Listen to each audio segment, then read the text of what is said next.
Hi there. It's Tom and Tom. We're back together again, making podcasts. This time, Tom is far, far away, but you could never tell with the quality of the internet these days. And he had a little trip before he landed where he is now. He was in Germany. And those of you from Germany know that you guys do things differently over there. And Tom's going to tell us something about that. I think what's so fun about travel, I only got to spend a week in Germany. We were visiting a friend who had just had a baby and providing, physical and moral support and toys and clothes and everything else that we brought with us. But it's fun to experience other cultures, and I like looking for especially those good experiences. So I'm in part where I am now, which is London, being grandpa nanny to my grandson, who's 2 and like 4 months. And when you're traveling with a toddler, there's certain physical needs you have to take care of. Mm-hmm. And while we were traveling in downtown Freiburg, we went and saw an ancient cathedral. It was beautiful. Started being constructed in like 1200. It was like, like here's this church that was started to be constructed, a couple hundred years before America was discovered by Europeans, or at least discovered for the last time, right? Like it's standing there. It survived all the wars and everything, and the earthquakes and everything else that happens, and the fires. And there it is, and you can go inside, and it's still beautiful, and really enjoyed that. But then it's like we got to take care of Owen, and they're like, let's go to this what you and I would consider a drugstore, right? Like a drugstore Mm-hmm. slash. Convenience store. Actually, it felt a lot like an American drugstore, which is also full of other things you might buy while you're there. Right. And I'm like, why are we going to a drugstore? And they seem to know where they're going, and so we're with our German friends, and they have their baby, we have our baby. Their baby's brand new, like a few weeks old. Our baby's 2.5 years, and they're like, oh, they'll have supplies. And so I have no idea what this means, but like I'm just pushing the cart or whatever I'm doing. And when we get there, it's a chain store in Germany, and it's known for this. They have in their baby department a changing station set up, complete with free diapers of all sizes, free wipes of all sizes, a place to lay down the child. And it's basically you come in and you can change your baby here in our store. It's socialism. It's the next step to anarchy, really. Yes. Yeah, except it's a private company. It's a little bit like the American equivalent, if anyone's ever been to Texas, is going to Buc-ee's and going, wait a minute, a gas station could be this nice? Like I've been cheated on my whole life. Right. It's like, wait a minute, a drugstore could think this kindly about parents and babies and just provide all of this for free. Like It's we went in, crazy. we didn't buy anything. We changed the baby and left. Oh my goodness. Now we bought other things from that store while we were in Germany, or from that Uh-huh. chain, but not from that store. Right. And did you get any stink eye from the staff? No, everyone's just it's like going to McDonald's to use the restroom. The or Buc-ee's if I take the restroom to a whole new level. Right. So Or to or me, sitting in the McDonald's parking lot using their Wi-Fi to do your homework. you and I talk a lot about bad experience because it's sometimes fun to talk about. But being in this country, having just visited this absolutely beautiful cathedral, Mm-hmm. and then going to the local drugstore, and they're like, we're set up to take care of mom and dad and baby, and in my case, grandpa and baby. I think dad changed the diaper. I was probably off that day because we were all traveling together. It was just wonderful, and It's nice. It's nice to always think about wherever we're at, and we're here ultimately talking about our book Intentional Culture, and talk about intentional culture. They've done this thing and they've created this cultural phenomena within this chain that's a massive change apparently in Germany and very successful. Yeah. And this is one of the things they do. And it's a real service. It's just delightful. And the And thing I find interesting about this sort of behavior, and it happens here too. There are places that do things like this in the United States as well. But Germany is a very old country by comparison, and they've been doing capitalism for a long time now. And we talk sometimes about enshittification. Like you're talking here about a large chain. Now, here in this country, you might experience something like that in a small mom and pop type operation that kind of gets it. But once you're a Rite Aid or a CVS or whatever, some big huge corporation like apparently this place was, it is, yeah. you you don't you don't do that in this country because you have to explain yourself to shareholders or say, why did you waste our money? That was profit we could have had.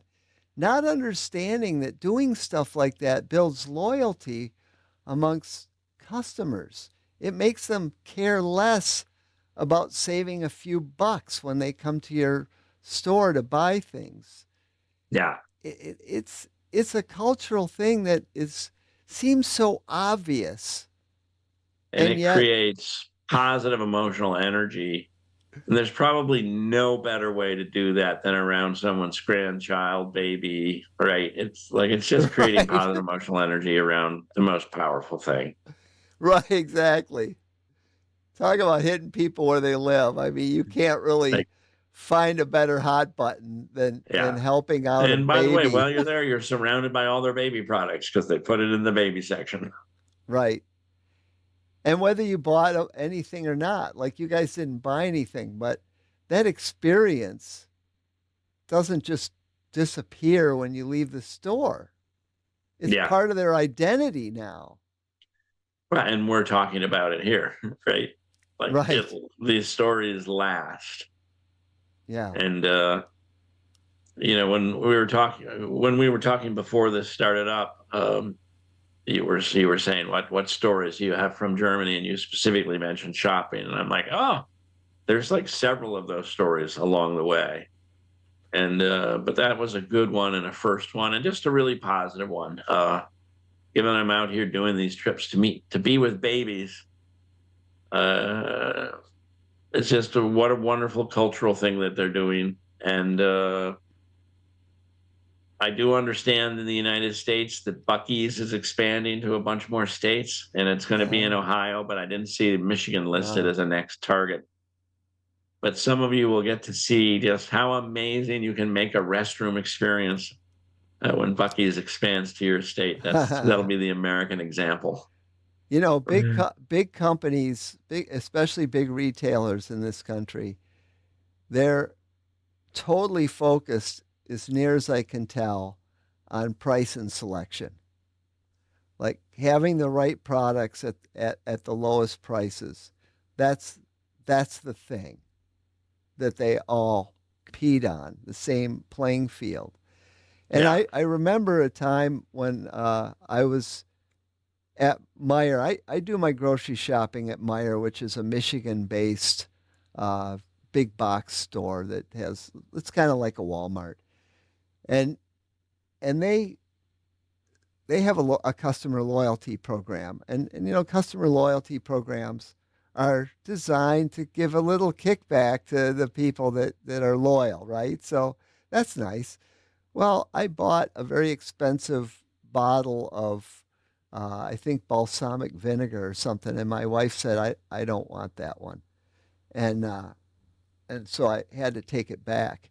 And it so happened that I sometimes I forget to use the loyalty points and they accumulate, and then I had $40 worth of points. I had a $90 grocery bill, so it was almost half paid for by points that time.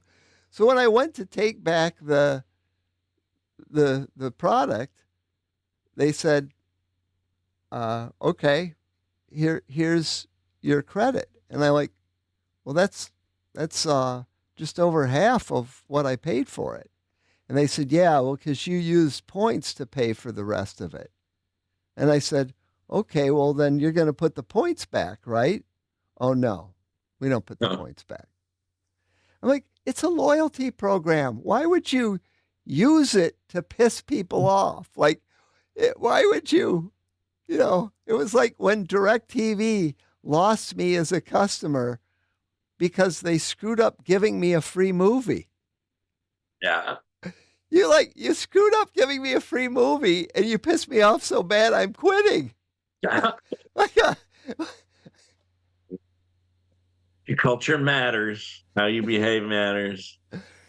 and when I got on the phone and I waited 10 minutes and I finally, talked to somebody who said that I was talking to the wrong people and sent me to the right people, and I waited a few more minutes and finally talked to them. So now I'm 15 minutes into this call and I told them what happened and they were like, we'll give you the $40 back." I'm like, "No, I Nice. just want the $5 that of points that you wanted me that you took from me." And they were like, "Okay, well, we'll give you $10 worth of points." I'm like, "All right, fine. I mean, that's nice." And they said to me, "This is just the way the system works. If it ever happens again, just call us and we'll take care of you." And I'm like, "I don't want to call you. That's an inconvenience." You and I know, and we'll just finish on this. It's probably our fault, by our fault, I mean the technologists, as to why it's difficult. Right? Well, maybe AI will fix all the software. Like they'll just say, "This is bad, Claude. Like fix it so that the points automatically go back on their account." And I'll leave a teaser for another one of these. We'll do it's another shopping experience here in London. Why I sometimes take a train in 20 minutes to go buy a cup of coffee. Oh, I can't wait. Yeah. That's exciting. So I In also the think mi- it's a message for people who are asking, what am I going to do with my life and my career in the age of AI? And I'm like, if you can get someone to ride a train for 20 minutes to buy your cup of coffee, you're going to be doing fine. yeah, or just to get it for free because we don't have money anymore. I don't know, but in any case, this has been fun. I'm glad we're still connecting here across the pond. And if you enjoyed this video, give us a like. If you have something to tell us about the video, drop us a comment. And please click that subscribe button. It's right down there. I'm sure you can see it. And if you click it, you'll get more of these great videos and you'll let other people know that these videos don't suck, which we're always looking to try to make them not do. Um, and in the meantime, if you would like to talk with us about intentional culture, if you're a retailer and want to improve your operations, we could help with that.